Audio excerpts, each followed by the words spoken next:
Well, first of all, thank you for everyone who came on the retreat day yesterday. As ever, it was a really beautiful day, and it's in not just for the sake of kind of the teachings and all the practice we do, but just the shared experience of bringing questions and looking at solutions to some of life's riddles.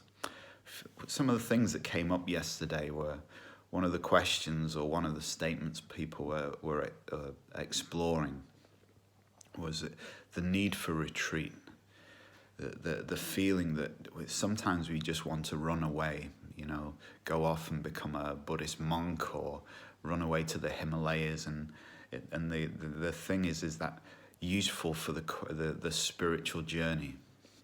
And so we're discussing how it seems to be very relevant for a lot of people to retreat, and initially, almost that we're so entangled in the world. And what I mean by the world, initially it seems that we're entangled by the world, but later we come to see that we're not entangled by the world.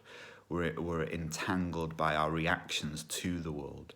That means the thoughts that we have about it on a daily basis and the emotional reactions we have to those thoughts and those concepts that we call the world. So usually retreat is needed initially as a way of not actually untangling from the world. Again, it may feel like that initially, but untangling from that part of our own being which is tangled to the world, which is, again, our mind, our program responses, the way we've been taught to view ourselves, other people, and life.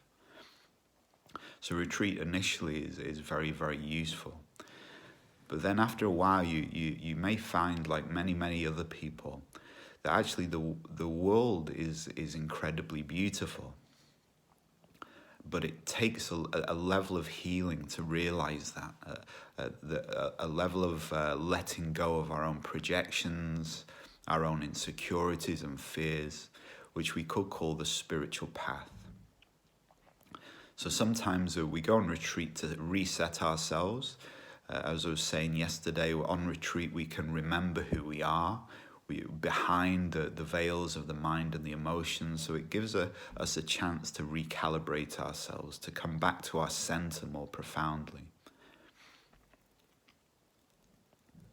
And then further to that, it helps us remember that it is possible to feel really good, to feel really peaceful and connected to life. That is possible, and that imprints on our unconscious mind. And the more that sense of feeling good imprints in our unconscious mind, the more hunger we have to feel that.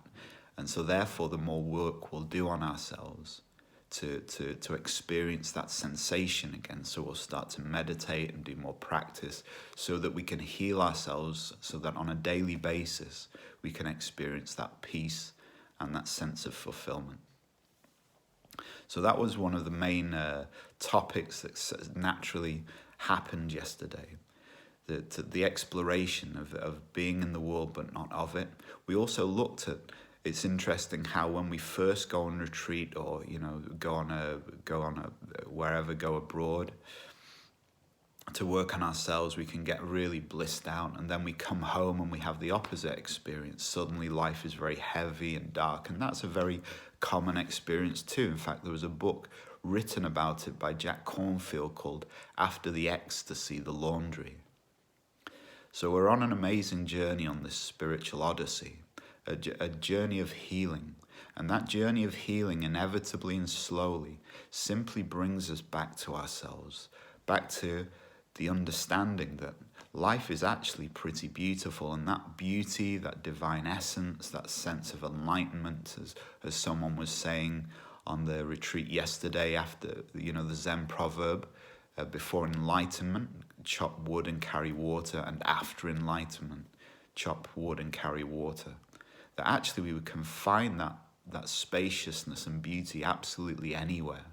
But sometimes the initial retreat setting or going to the Himalayas or whatever gives us that taste of it, that it is possible to be happy for pretty much no reason at all.